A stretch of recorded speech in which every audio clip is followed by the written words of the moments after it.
content. Ils sont 6 au total à faire partie de cette équipe de voltige de l'armée de l'air, avec en tête le capitaine Christophe Le Serre. Bonsoir. Oui, bonsoir. Et vous êtes accompagné de, alors je vous présente tous, en donnant vos grades, capitaine Jean-Michel Delorme, capitaine Laurent Narjou, capitaine François Levaux, capitaine Pierre Varlotto, et lieutenant, non, il a changé. Non, oui, il est passé capitaine. Ah, désolé, entre l'imprimerie et la réalité, il y avait une petite marge, donc capitaine Stéphane Chante, c'est bien ça. Capitaine Christophe Le Serre, c'est vous qui dirigez cette équipe de voltige de l'armée de l'air? Alors oui, j'ai cet honneur de diriger cette équipe, une petite unité, mais un peu moins connue que la Patrouille de France, ouais. une équipe prestigieuse, créée il y a plus de 35 ans, et moi je la dirige depuis le 1er septembre 2003. Donc un chef, 5 compétiteurs, et puis ça... Avec ça, on fait des choses absolument époustouflantes dont on va parler tout à l'heure. Alors, on n'a pas les images, ça viendra peut-être l'année prochaine, mais on a vu votre DVD tout à l'heure et c'était absolument incroyable. Vous faites des choses absolument hallucinantes. On va en parler. Mais quoi qu'il en soit, qu'est-ce que vous faites ici à Val d'Isère tous? Tous, on est en stage de ski, stage de survie, de cohésion, en fait, toute l'équipe. Donc on fait une semaine de ski, on fait du sport, préparation physique et mentale. C'est très important, on est une équipe de sportifs de haut niveau, c'est tout à fait dans la lignée de ce sport. Alors on pourrait se dire, ouais, c'est un prétexte pour venir en vacances, pas du tout. Un stage de survie, par exemple, ça a véritablement son intérêt. Hein. Ça a de l'intérêt, tout à fait. Et puis de toute façon, on est tous des pilotes de chasse, donc c'est déjà des stages qu'on connaît, puisqu'on les a déjà tous fait X fois au cours de notre carrière. Mais là, c'est très particulier, puisque c'est la première fois depuis très très longtemps que l'équipe de voltige vient constituer en entier, donc on est tous les 6. J'ai tenu à faire ça, tout le monde nous a appuyés et c'est vraiment génial. Je remercie Radio Val de nous accueillir, de nous mettre à l'honneur. C'est avec grand plaisir. Stage de survie, par exemple, j'ai appris en interviewant vos collègues par exemple de la Patrouille de France que si un avion s'écrasait en montagne, il fallait survivre tout simplement en montagne. Ça fait partie aussi des lois de votre stage ici. Ça fait partie des lois de notre stage, oui tout à fait. Donc on a assisté ce matin à des briefings avec les moniteurs du centre de montagne air de Val d'Isère. Briefing et puis ensuite un petit peu de pratique dans la forêt, dans la neige, c'est très sympathique, les gens sont compétents, performants et puis tout le monde travaille dans la bonne vie. Alors vous skiez aussi? On skie tous, oui, tous, plus ou moins bien. Dans les trucs en plus on a tous les 6 à peu près le même niveau de ski. D'accord. Et on a un moniteur pour nous. C'est Michel, c'est ça? C'est Michel. Ouais. Fait un petit coucou à Michel s'il nous entend. Oui, il nous écoute, je crois. On l'a perdu, on t'a perdu encore, désolé. Il va être content d'entendre ça. Ouais. Ça se passe bien, vous faites quoi? Des pistes, du hors-piste alors cette année, vu l'état de la neige, je crois que le hors-piste, on ne pourra pas trop en faire. C'est un peu léger. On a fait la piste, donc cet après-midi on s'est un petit peu chauffé. On a dit qu'on n'allait pas trop vite, mais bon, vu l'état des jambes de tout le monde, je crois que demain on aura du mal à accélérer par rapport à cet après-midi. Bon, c'est la première fois que tout le groupe vient à Val d'Isère comme ça? C'est la première fois, c'était une tradition qui s'est perdue malheureusement dans les grandes années où il y avait encore l'ancien champion du monde, le Coco Bessière, tout ça, il venait régulièrement. Et ça s'était un petit peu perdu, et puis on a remis ça au bout du jour, et je trouve que c'est très important pour la cohésion du groupe. Et vous restez combien de jours ici à Val d'Isère? On reste jusqu'à samedi matin. Jusqu'à samedi, 8 jours donc? Oui, on reste 7 jours complets. 7 jours complets, et uniquement entre le groupe? Il n'y a pas, vos femmes ne vous accompagnent pas? Non, tout à fait, on est vraiment en mission, hein. On est en stage, donc les reliés ne sont pas avec nous, et puis c'est aussi bien comme ça. Oui, d'accord. Tout se passe bien, il n'y a pas de souci. Tout se passe super bien. On va parler du centre de montagne de l'air. Le CMA, donc nous on les connaît bien, le major, l'adjudant, 4 personnes très sympathiques, du super matériel, ils font tout, vraiment, ils se mettent en 4 pour nous satisfaire. On a eu l'hôtel qu'on voulait, on a vraiment été reçus comme des rois, et puis pourvu que ça dure. Ça va durer probablement si on venait tous les ans. Alors l'équipe de voltige de l'armée de l'air, moi je m'attendais à recevoir la Patrouille de France, pas du tout, c'est encore un autre corps qui vient. Alors c'est exactement la même famille, puisque nous faisons partie de la même unité, nous avons exactement les mêmes habits, d'ailleurs sur les meetings on nous confond souvent, les combinaisons bleues. Il y a 2 équipes de présentation de l'armée d'air, la Patrouille de France qui est la plus connue, qui a plus de 50 ans de vie, et l'équipe de voltige de l'armée d'air qui maintenant a 36 ans de vie. Nous sommes une équipe avec 2 missions, on va dire, 2 missions définies, la présentation sur les meetings et ensuite la compétition. Nous avons 5 compétiteurs de niveau international et nous intervenons sur les compétitions, donc à titre non pas militaire mais civil, par le biais de l'équipe de France, en France et à l'étranger. C'est ça qui est incroyable, c'est que vous êtes la seule équipe de voltige militaire. Nous sommes la seule équipe de voltige militaire au monde. Il y en a qu'une, c'est à Salon-de-Provence. Au sein même de la Patrouille de France et des équipes de présentation. Ce qui veut dire que lorsqu'il y a une compétition, vous êtes en tant que compétiteur voltigeur, mais c'est pas une compétition militaire. Absolument pas, nous sommes intégrés, donc certains, il y a une sélection, là, comme dans toutes les équipes de sportifs de haut niveau, il y a une sélection avec le sélectionneur, Claude Bessia, qui est effectuée, et donc certains pilotes de l'équipe sont sélectionnés, donc cette année il y aura certainement un maximum, je l'espère, et donc ils participent à ce titre, mélangé avec d'autres pilotes civils, aux compétitions internationales. Alors, quelle est la différence, parce qu'en radio on ne le voit pas, alors qu'en télé ça se voit tout de suite, quelle est la différence entre la patrouille de France, qu'on connaît bien, on le reçoit tous les ans ici, et l'équipe de voltigeurs de l'armée de l'air? La grosse différence que les gens voient sur les meetings, c'est que la voltige est un sport individuel. Donc nous c'est un travail d'équipe, mais en fait quand on travaille ensuite en voltige, que ce soit en démonstration ou en compétition, c'est vraiment individuel. On travaille dans un box, et on ne travaille pas en patrouille, contrairement à la patrouille de France qui vole toujours à 8. Nous on vole toujours seul. D'accord, donc il n'y a pas ces fameuses figures que l'on voit avec la PAF? Non, il n'y a pas les figures de la PAF. Nous, les figures que nous effectuons sont beaucoup plus spectaculaires parce que nous volons sur un avion beaucoup plus petit et qui évolue avec des facteurs de charge phénoménaux de plus 10 à moins 10 G. Incroyable quand on voit les images, il faut le dire à nos auditeurs, quand on voit les images que vous faites vos figures, c'est incroyable la déformation du visage qu'il peut y avoir. Oui, tout à fait. Je crois que c'est Jean-Mi qui est en photo et Laurent. Ouais. Bon, Jean-Mi il est en photo, Laurent et sur le film, c'est absolument, oui, c'est phénoménal, c'est épuisant. Mais on a l'impression que c'est à la limite de la rupture. C'est à la limite de la rupture, non pas de l'avion, mais de l'être humain. Ouais. D'ailleurs, de nos jours, les avions, la technique a tellement évolué que c'est ce qui limite, en fait, c'est l'être humain. C'est donc la perte de connaissances, tout simplement. D'accord. On va en reparler tout à l'heure, on va écouter quelques notes de musique et on se retrouve juste après. Merci.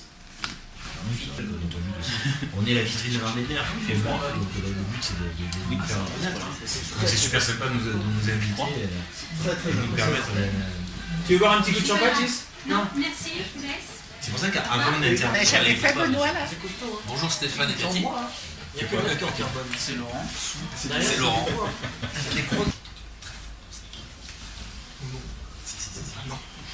C'est toi qui expliques tout.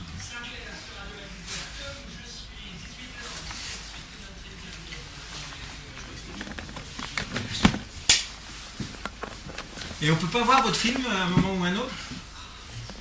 On peut pas voir votre film? Mais si, bien sûr que si. Le DVD, vous Non, l'avez si pas on dit aux auditeurs s'ils veulent voir le film, bien sûr. il n'y a pas un endroit où on peut voir le film? Ici, sur cette Il télé, faut le prendre. Ce serait bien de mettre à Si l'office vous du avez un tourisme. DVD. Bah oui, il faudrait Vraiment, le d'office. faudrait le projeter. Vous l'avez le DVD. Ça, c'est branché ou pas? Vous faites ce que vous voulez, Ouais, c'est libre j'ai de droit. débranché parce que ça fait un tel bordel que... C'est libre de droit donc. Copie revente. Alors je sais pas. C'est toi qui te fais ce que ça veut dire. Je pense que Remarque. après, il faut s'arranger avec l'armée. Ah ouais. Avec nous, ils sont 6, ils sont ici présents, et non, ils sont beaux, oui, bien sûr, oui, évidemment. Et, mais c'est pas à moi d'apprécier. Hein. Sympa alors, sympa alors. Alors ils sont très sympas, ça je peux le dire. Jean-Michel Delorme, vous êtes l'un des plus diplômés, en tous les cas médaillés en ce qui concerne les concours de voltige aérienne, c'est ça, je me trompe ou pas? À l'EVA oui, mais nationalement non, pas encore. Mais oui, à l'EVA, oui.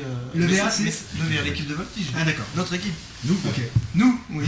Alors par exemple, votre palmarès c'est quoi? Par exemple, eh bien, vous voulez parler du dernier en date parce que Oui. si on remonte trop loin, c'est ennuyeux. Le dernier en date pour moi, pas le plus important, mais qui est intéressant quand même, c'est le titre de champion de France parce que c'est toujours intéressant de remporter la première place de quelque chose.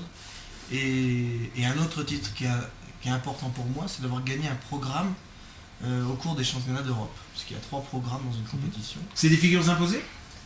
Non, c'est compliqué. On peut rentrer dans le détail si vous voulez, mais Ouais. ça va prendre du temps. Ouais, non mais rapidement, survolons les choses si j'ose Alors, dire. rapidement, il y a un programme libre Ouais. qui est défini en nombre de figures, avec du bonus et avec un nombre de points max.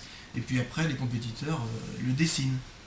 Et donc, c'est un programme qui est assez dur techniquement, parce qu'il y a peu de figures, mais avec beaucoup de rotation, avec beaucoup de risques, avec des figures qui ont un coefficient assez important.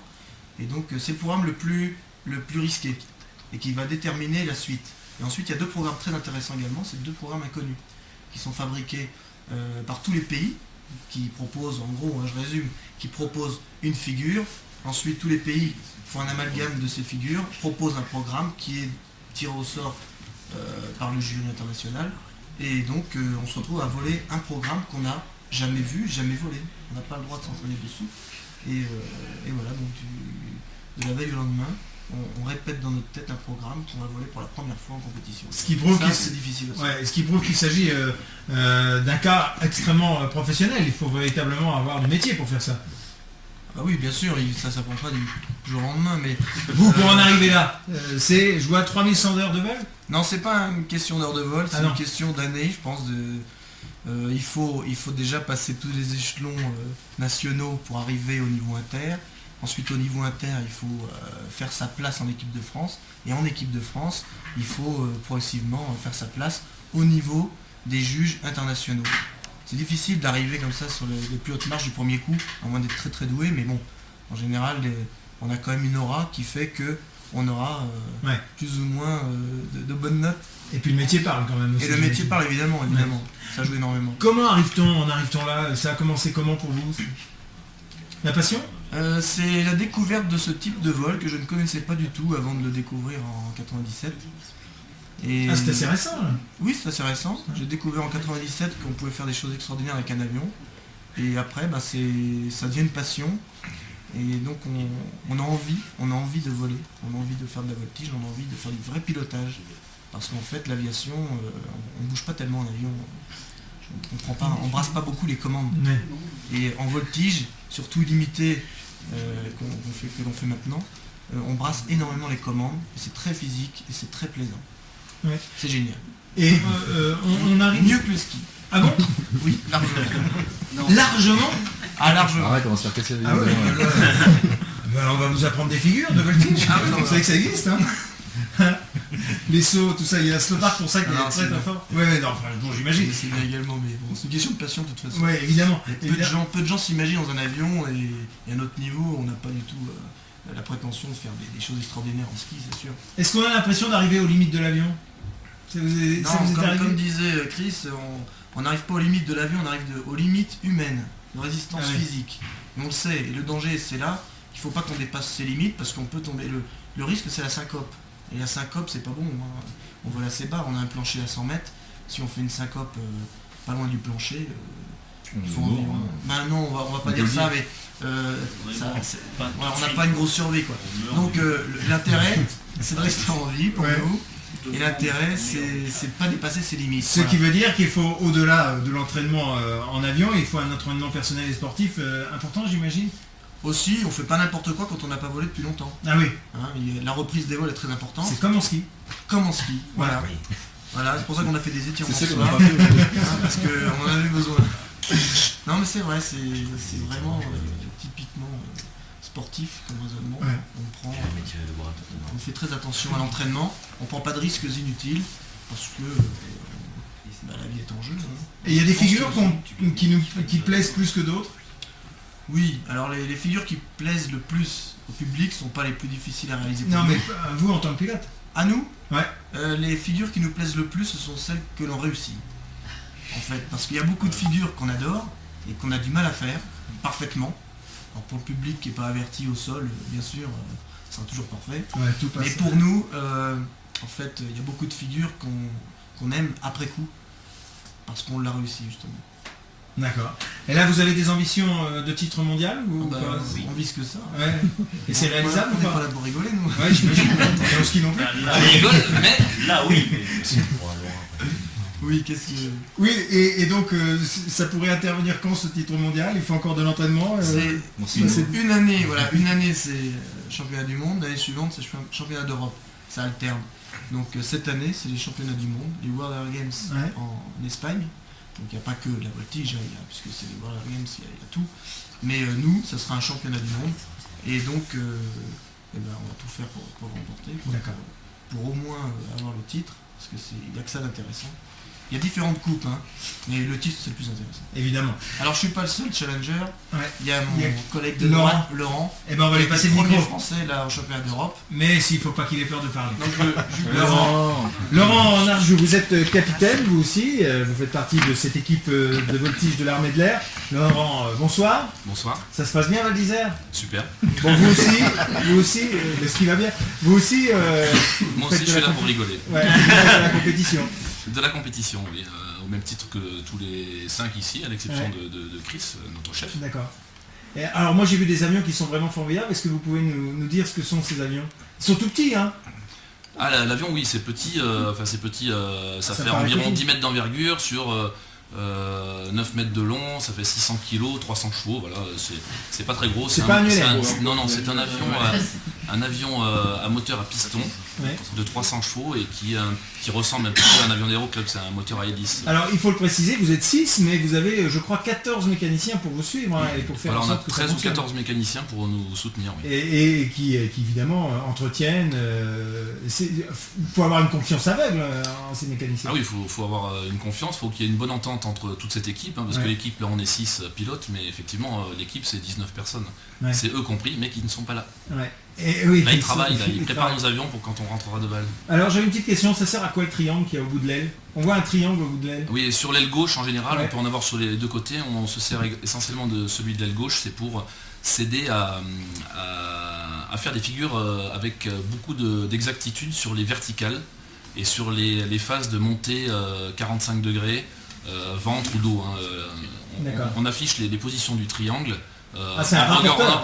On regarde la tête à gauche au bout de l'aile. On l'aligne sur l'horizon et ça donne vraiment une verticale parfaite, ça marche très très bien. On a une regard du pilote, le triangle, l'horizon, et c'est le seul instrument, on va dire, de référence en voltige, et qui a vraiment fait ses preuves. Voilà. Voilà. Pas Donc, d'instruments compliqués, de trucs électroniques comme dans les jeux, ça sert à rien.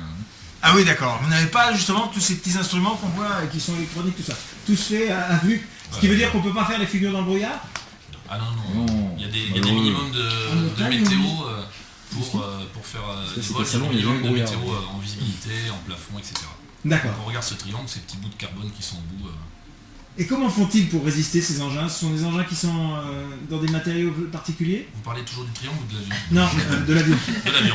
Ah oui, Ça fait longtemps. c'est conçu, c'est un avion de fabrication française et qui est conçu pour résister à des facteurs de charge, donc de plus 10 ou moins 10.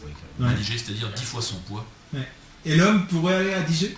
Ah bah oui, on peut, mais il faut se méfier. Hein. Comme disait Jean-Michel tout à l'heure, faut se méfier de la syncope, etc. Il faut être en bonne condition physique. Ah ouais, après le petit verre de champagne qu'on boit en ce moment autour du micro de Radio Voilà, Val d'Isère, c'est ça serait pas possible. Après une semaine à Val d'Isère, la reprise des vols, il faudra se méfier. Ah, il faudra se réhabituer. Bon, on va passer le micro à là-bas, à capitaine François Legault, c'est ça? Le vote. Oh, il va Le il va- vote. oui.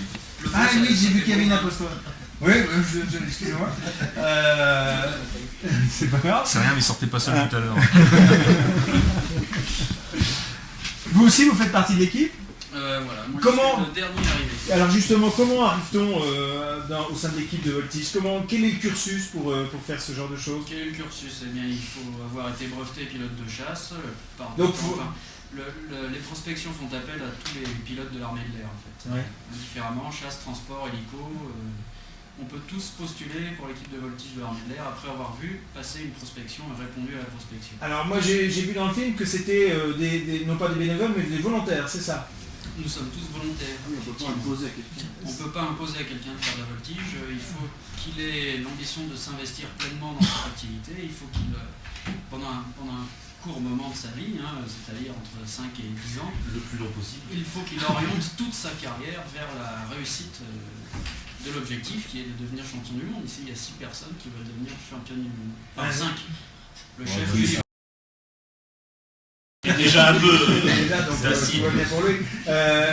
Est-ce qu'avant de rentrer dans cette équipe, vous aviez fait de la voltige? Ou alors c'est au moment où vous rentrez dans l'équipe que vous faites de la voltige? moi, je faisais un petit peu d'aviation légère parallèlement à mon activité de chasse. Mais de la voltige académique comme on en fait, non, je n'en avais jamais fait. Et alors entre piloter un Mirage ou un Rafale et piloter ces petits avions, c'est le jour et la nuit, ça n'a rien à voir? Ça n'a rien à voir. La difficulté est globalement la même. Un système d'armes dans un avion d'armes pour piloter avoir des trajectoires précises dans un avion de voltige. Ouais, ça doit être un grand équipe comme ça quand on aime ce qu'on fait évidemment. Ouais, c'est un grand bonheur, c'est une chance. On la mesure tous les jours. On en parle souvent entre nous, on dit qu'est-ce qu'on a comme chance de faire partie de cette équipe. On le dit en lituanien. On en parle moins. Bon, bah, très bien. Les informations, c'est maintenant, parce qu'il est 18h30 et puis on se retrouve juste après.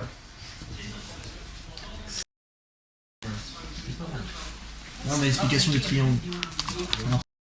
Ça c'est fait sur un 4-10.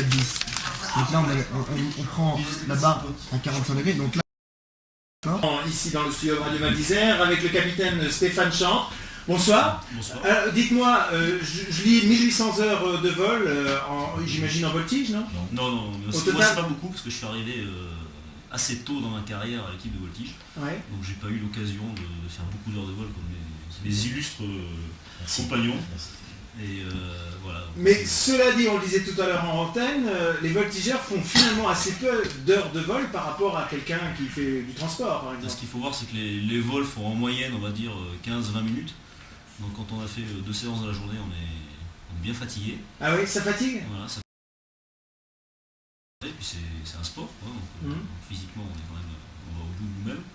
Et puis quand on fait 2 vols par jour de 20 minutes, voilà, 30 minutes, et puis il y a des jours de repos, il y a des jours où ça vole pas parce qu'il y a du vent, parce qu'il fait pas beau.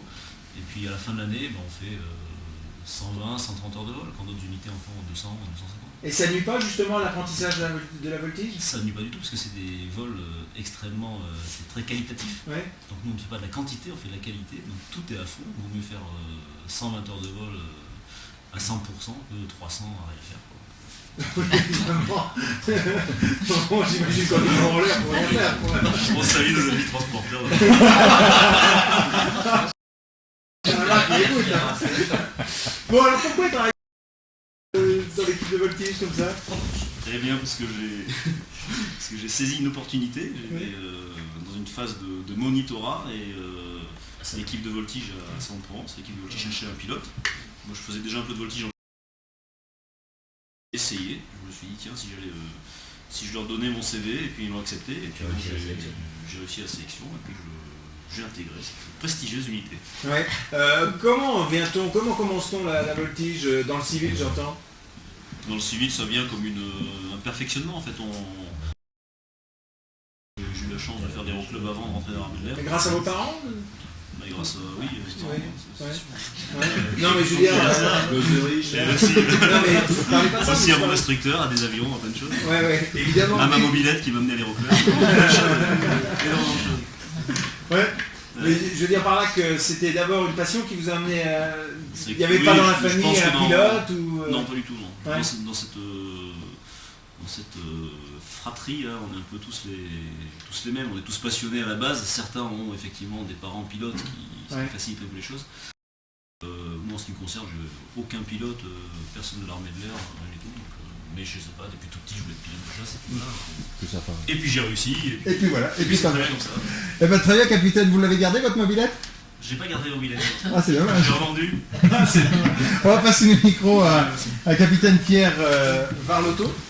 C'est ça. bonsoir. Bonsoir. Alors il y a une bonne équipe, on l'a ressenti ici pendant cette petite heure avec nous dans l'équipe de voltige. C'est normal qu'il y ait justement une équipe volontairement détendue, prête à faire toujours un jeu de mots, etc. J'ai la vérité les gars ou... On en parlera hors antenne. Hein, d'accord. Non, c'est très important. Hein. On se connaît tous bien maintenant, hein, puisque le François qui est arrivé en 2002, donc ça fait déjà un paquet de temps. Ouais. Et il y a vraiment une très bonne ambiance et c'est effectivement très important. On est bien sûr, une fois quand on est dans le box de voltige, chacun fait face à sa propre recherche de victoire, hein, bien sûr, mais ça n'empêche pas de tous bien s'entendre et de tous aller dans le même sens, hein, vers le même but. Ouais. Et pour définir les figures, est-ce qu'il y a une sorte d'émulation permanente qui consiste à dire t'as réussi à faire ça, moi je vais faire ça? Ou c'est différent? Alors, je pense qu'il faut bien séparer les figures de compétition classiques, hein, qui sont, si vous voulez, définies. On n'invente rien, hein, c'est déjà défini. On combine toutes ces figures dans les entraînements et dans les compétitions. Et les figures, ce qu'on appelle de libre intégral, qui sont une épreuve de la compétition, mais aussi ce qu'on voit en meeting, hein, l'avion qui recule, qui va que par-dessus tête, etc. Alors bien sûr, là, chacun peut y aller de sa petite invention et puis la faire partager aux autres, ou non, mais généralement, oui, on dit tiens, t'as fait ça, comment t'as fait, et puis on essaie tous de le refaire, bien sûr. Eh ben, très bien, votre séjour se passe bien, Val? Ouais, super. Bon, génial. On va conclure avec le chef de famille, si j'ose dire. Christophe Le Serre. Christophe, vous faites des spectacles, des meetings, des choses comme ça? Oui, bien sûr. Je vous dis, la moitié du temps en fait de notre saison, en fait, là, on a l'année coupée en deux. Hein. Pendant 6 mois, on s'entraîne l'hiver à Salon-de-Provence, et à partir d'avril jusqu'à fin octobre, on part sur les routes, dans les airs, surtout français, puisque nos avions ne va pas très loin. Donc on fait des meetings tout autour, partout en France, sur les petits terrains comme sur les très gros. Hein. Donc on fait des meetings de 2000 personnes jusqu'à 50 000. Hein. Il n'y a pas de limite. Et donc on part en équipe de 2, donc 2 pilotes et un mécanicien, 2 avions, et on se déplace comme ça à 3 sur tous les meetings. Donc en fait on fait 3 équipes, on tourne bien sûr. Hein. Ouais. Donc c'est pour ça que c'est très important aussi. Donc on vit souvent ensemble, on travaille énormément le week-end, on se repose la semaine. On a un rythme différent des autres unités de l'armée de l'air. On est vraiment à part, comme la patrouille de France, on est vraiment à part. Votre première date, c'est quand? La première date, c'est pas encore défini en fait officiellement, on est militaire, de toute façon on attend l'ordre qui viendra de l'état-major, mais très certainement le premier meeting sera vers mi-avril, et ça sera certainement au bord de la mer, pas loin de Perpignan. Eh ben, très bien. Vous restez à Val donc jusqu'à la fin de la semaine. Nous restons jusqu'à la fin de la semaine, oui. Votre programme, c'est du ski, encore du ski? De là maintenant, ça va être du sport à fond, on va Ouais. essayer d'en profiter, le soleil, la neige est là, donc on va en profiter un maximum pour faire du sport. Et puis ça va nous mettre en condition physique pour les longues semaines qui vont arriver. Eh ben, très bien. Je vous remercie d'avoir passé ces quelques minutes en notre compagnie. Ben, merci à Radio Val, merci à son président, Michel, je sais que tu étais président, donc si tu nous entends, sache que demain, Michel, on t'aime. sera Vous n'êtes pas toujours à l'heure? c'est lui qui va beaucoup trop vite pour nous en ski, on lui fera faire un baptême de voltige. Merci. Au revoir et à très bientôt. Merci. Au revoir. Eh ben, super.